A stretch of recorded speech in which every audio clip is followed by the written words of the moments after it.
Mukyawagana lwa butamanya. Mukyawagana lwa bintu bingi omuli n'ebyobufuzi muli kati. Mukyawagana lwa butamanya. Mukyawagana naddala mu byobufuzi kati bye mulimu mu Uganda. Mukyawagana lwa butamanya. Ensi yonna bwetyo abantu bakyawagana lwa butamanya.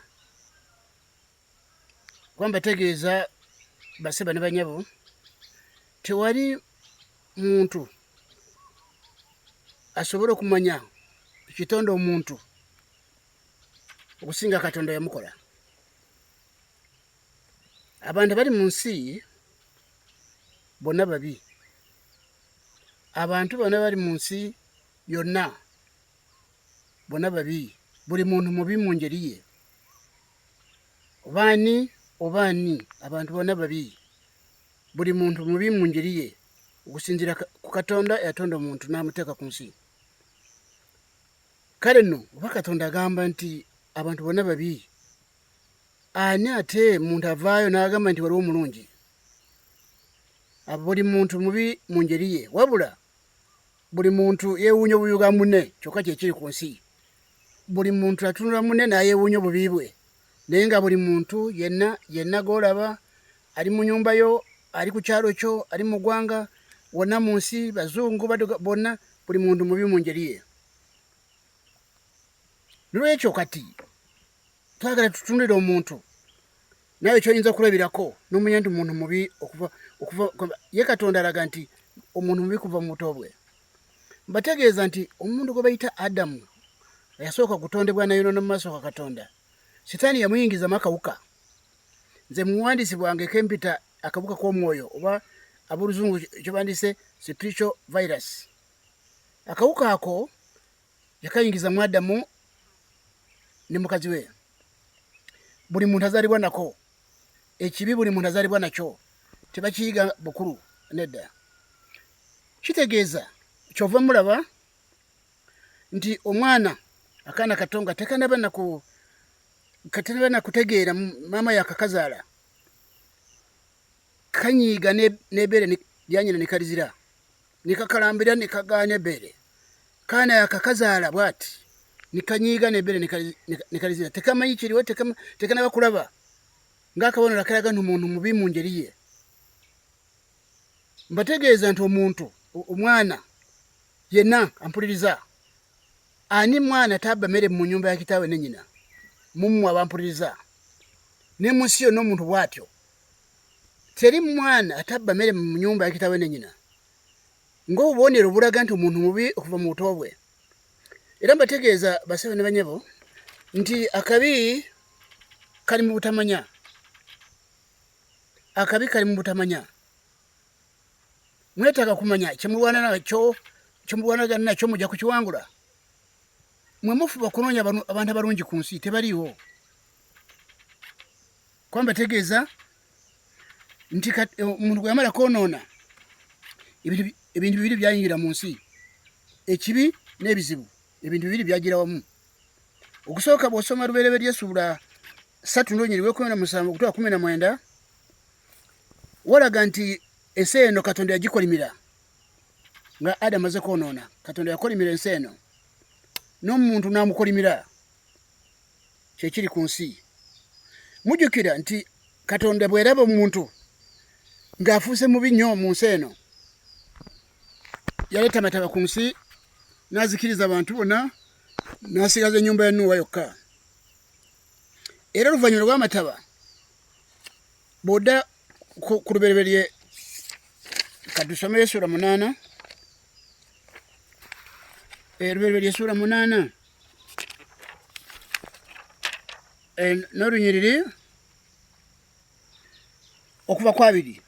Amataba gawedde, Katonda atunulidde omuntu, amataba nga gawedde, nalaba ng'ate omuntu muzibu nnyo. Lwekyo mwe mwewuunya nti ate gundi mubi, nedda. Buli muntu n'ogwotunudde n'olwosuuta, buli omu mubi mu ngeri ye. Okuluusa nga abantu bategedde ensi ekole ki? Kino kiri amataba nga gawedde, Katonda amaze kuzikiriza ensi, naddamu kukebera omuntu olunyiri wabiri sura 8 lubereberye Nuwa nazimbira Mukama ekyoto naronda ku nsolo zonna ennongoofu ne ku bibuka byonna ebirongoofu n'aweerayo ebiweebwayo ebyokebwa ku kyoto. Mukama n'awulira evvumbe eddungi. Mukama n'ayogera mu mutima gwe nti ensi si kyagikolimira nate oluvannyuma ku lw'omuntu, kubanga okulowooza kw'omu mutima gw'omuntu kubi okuva mu buto bwe, so si kyakuba nate oluvannyuma buli kiramu nga bw'enkoze. Ensinga ekyaliwo okusiga n'okukungula era empewo n'obugumu era ekyeya n'ettogo era emisana n'ekiro tebigwengawo. Enkuba tugifuna, omusana yagutulekera, ekiro naye agamba nti omuntu mubi kuva mu buto bwe. Kyenva mbalaze nti omuntu omwana muto anyiiga n'ebeera n'alizira tanaba kutegeera. Emyaka 3 ena atandise kubba mu nyumba ya kitaawe ne nnyina. Obubbi mubulaba mu gavumenti wawona si nti babuyigira mu gavumenti bantu bazaaliwo babi. Nekyo kati wenjogera wano mulina kumanya Yesu Kristo ekyali kimuleese ku nsi yajja n'eddoozi eryali yakugyawo ebibiina ebizibu ku nsi eno. Naye ekyembi amadiini n'amakanisa gali mu nsi kati yo ddoozi tegagirina. Kyeva mulaba abantu abali mu mawanga gonna bajjudde obubi. Muyinza ga nti baddugavu be babi kusinga bazungu. Nedda, mulaba bazungu kye balina. Obubi bwabwe buli waggulu n'Afrika bwe butyo.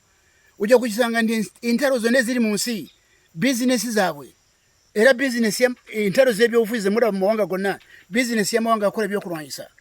Ago amawanga gafaanana nga batunzi ba keesi z'abafu. Entalo bwe zitabeerawo z'ebyobufuzi tebafuna sente. N'ekyo kyova olaba nti ensi bagikuuta obujega kubanga watali ntalo bo tebafuna sente. Muteekwa okumanya nti ekibi kye bayita ekibi abantu bazaalibwa nakyo. Mu buwandiisi buno bwe naweebwa Gaston Baguma mujja kubanga mumanya eddoozi Yesu Kristo yaleeta ku nsi okugyayo ebibiina ebizibu ku nsi efaanana etya. Nagiweebwa bya bwereere eri buli muntu. Era ekiseera kijja kutuuka abeere olukuŋŋaana abantu bamanye eddoozi Yesu yaleeta ku nsi amadiini n'amakanisa gye gatalina. Mutegeere ky'okukola. Naye mu nsi abantu bonna babi, buli muntu mu ngeri ye, wabula buli muntu yeewuunya obubi bwa munne. Kyova ndi gundi mulungi gundi mubi. Abantu bonna babi nga bwe nkubulidde. N'ekyo bw'osuuta ndi mulungi ate mubi ng'abalala bonna. N'obwekyakulaga kkala ndala naye ne kaakati y'ensi bw'etyo weetambula. Mulindire eddoozi Yesu Kristo yaleeta ku nsi muwone ebibiina ebizibu ebigenda mu maaso ku nsi. Kubanga ekibiina n'ebizibu byagira wamu Adamu nga amaze kwonoona. N'ekyo muteekwa okugumikiriza muleme kubuukabuuka n'okubugumirira n'abagamba temulina ddagala ly'embeera y'ensi gy'erimu. Nze Gaston Baguma nze naweebwa obuwandiisi obuwandiika ku kyama n'okubuulako abagoberezi ba Yesu Kristo abali mu nsi okuleesa ebizibu mu mawanga gonna ebitayogerekeka. N'ekyo nabagamba muteekwa okugoberera obuwandiisi buno. Mugobere channel yange bulungi. Zino video muzigoberere zonna muzetegereze Gaston's Revelation. Muzetegereze bwe yagala kundaba omuwandiisi Gaston Baguma ku TikTok. Mugende maaso n'okungoberera ensi esobole okufuna enkyukakyuka y'ebyomwoyo. Awatali ekyo ensi yakwengera kweddibaga. Mwebale nnyo okumpuliriza.